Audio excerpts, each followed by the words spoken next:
At 1:29 in the morning, deep beneath one of the most dangerous mountains in America, something started happening that had never happened before, not in the entire recorded history of the volcano.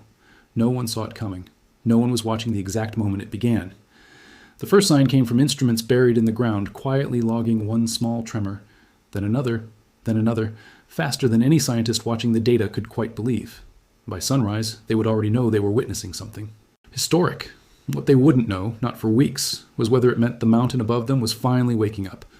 Subscribe to the channel before we go further, because this is exactly the kind of real scientific mystery I love digging into, the ones where the answer isn't obvious until the evidence has been carefully, patiently assembled. To understand why this moment mattered so much, you need to understand what this particular mountain actually is.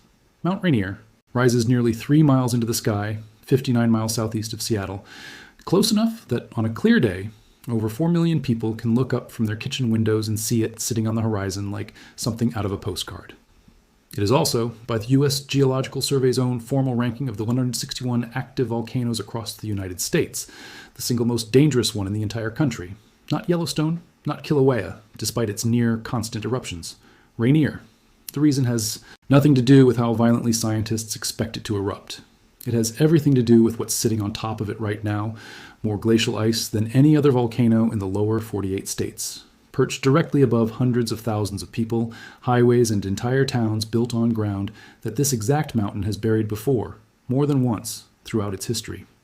The mountain last erupted somewhere around 1,000 years ago, and for most of the millions of people who live within sight of it today, it has always simply been part of the scenery, beautiful, silent, and most days, easy to forget, is actually alive. So when the ground beneath a mountain like that suddenly starts behaving in a way it never has, scientists don't get to shrug it off. They have to find out why, and they have to do it fast. Here's what the data showed in those earliest hours. Beginning at 1:29 a.m. Pacific time on July 8th, 2025, seismometers scattered. Around Rainier began registering earthquake after earthquake.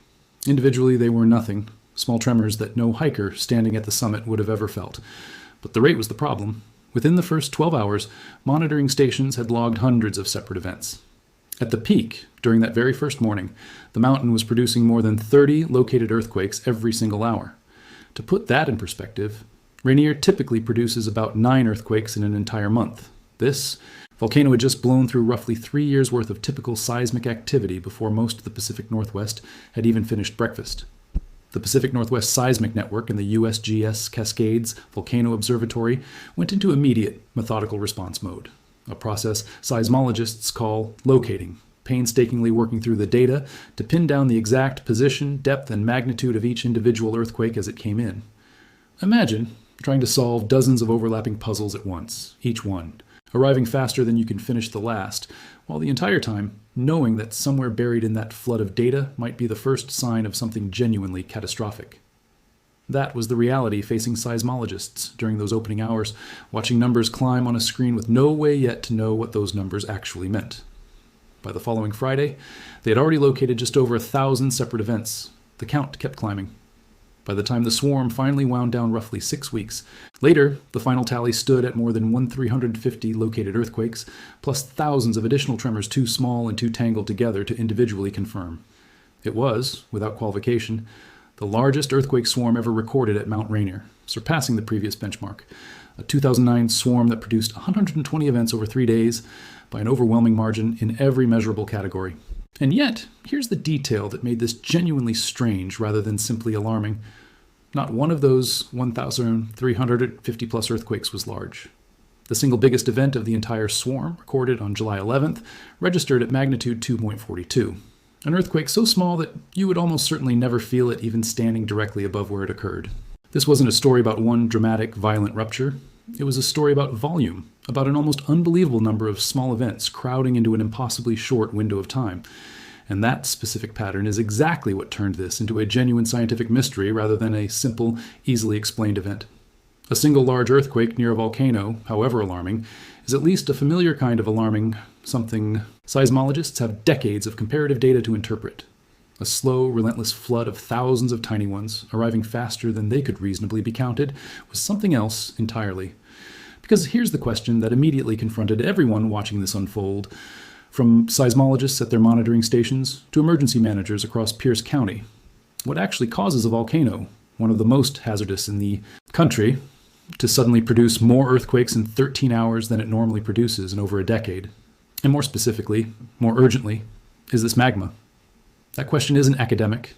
If molten rock had genuinely been forcing its way upward beneath Rainier, working to open a new pathway toward the surface, that would represent one of the most significant developments at any Cascade volcano in generations, and it would demand a completely different level of response than almost anything else this mountain could produce.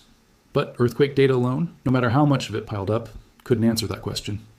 Seismometers are extraordinary at telling scientists where and when the ground moved. They are fundamentally blind to why. To find the why, scientists had to go looking for a different kind of evidence entirely. Evidence that couldn't be faked, couldn't be inferred indirectly, and would show up in the air itself if the swarm's true cause was what everyone feared most. USGS dispatched 2 gas geochemists, Christoph Kern and Laura Clore, who partnered with the National Park. Service to fly a helicopter directly over Rainier's summit and crater, carrying instruments built to sample the volcano's breath in real time, while the swarm was still actively unfolding beneath them. Here's the science behind why that specific approach could actually answer the question nothing else could. When magma rises through a volcano toward the surface, it carries dissolved gases within it, primarily carbon dioxide and sulfur dioxide, and as that magma ascends and the pressure surrounding it drops, those gases begin escaping and venting toward the surface ahead of the molten rock itself. It's a kind of chemical advance warning written directly into the physics of how magma behaves as it climbs. If Rainier's extraordinary swarm had been driven by magma working its way upward, the summit's gas emissions should have shown a clear, measurable spike in exactly those 2 gases. They found nothing of the sort. The airborne survey detected no elevated volcanic gas emissions consistent with rising magma, anywhere near what would be expected if that had been the true cause. Follow-up analysis from USGS stated the finding directly and without ambiguity. Despite more than 1,350 small earthquakes rattling the mountain over 6 weeks, Rainier's gas output hadn't meaningfully changed at all. The single most alarming possible explanation had just been ruled out, not through speculation, but through hard, physical measured evidence collected directly from the air above the volcano itself. So if it wasn't magma, what was it? The evidence pointed towards something considerably quieter, but genuinely fascinating in its own right. Rainier's hydrothermal system, the vast, continuously circulating network of hot water, steam, and mineral-laden fluid moving beneath the mountain's surface, heated by the volcano's deeper magmatic system, but entirely distinct from magma itself. Picture the inside of Rainier, not as a solid, static mass of rock, but as something closer to a sponge, riddled with cracks and fractures, constantly absorbing rain and glacial meltwater from above, that water sinking downward until it encounters heat rising from deep within the mountain.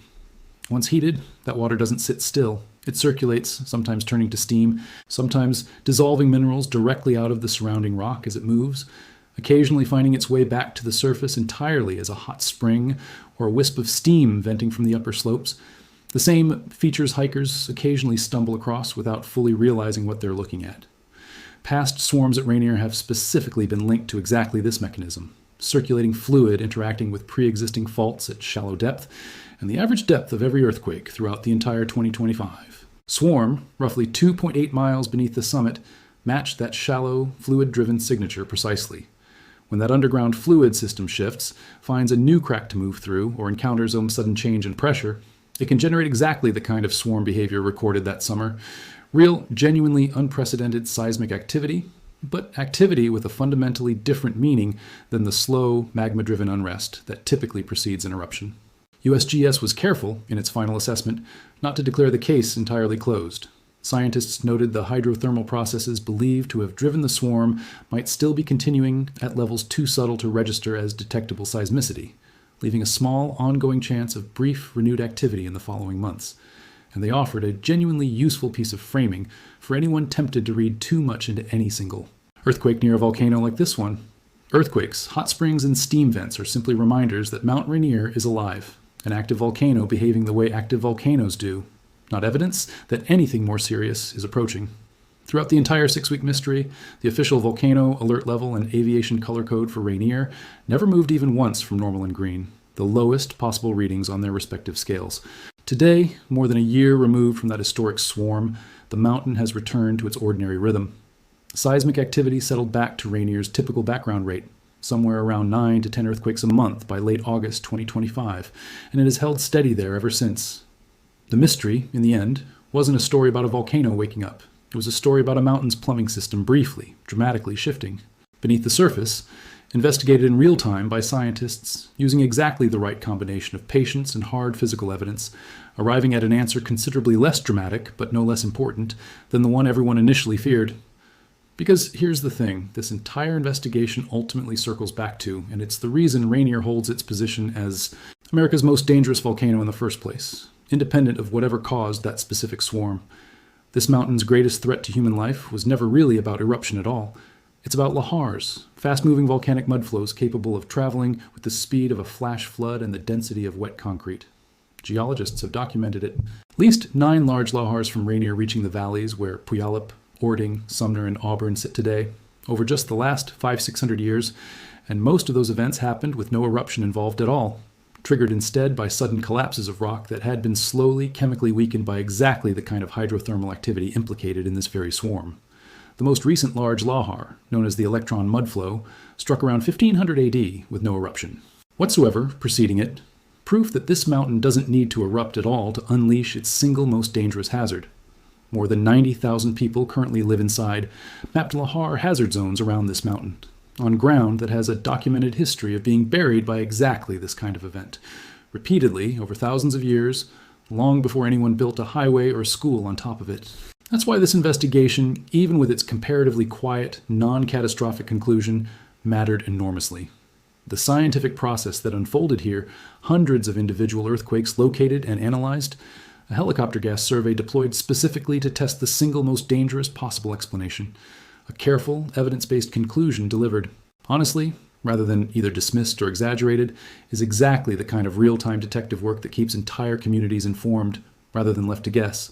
And it's exactly why the infrastructure surrounding this mountain, upgraded lahar detection stations, real-time monitoring, streaming to emergency operations centers around the clock, bilingual warning sirens throughout the valleys below, keeps expanding regardless of whether any single swarm turns out to be nothing more than water moving through rock.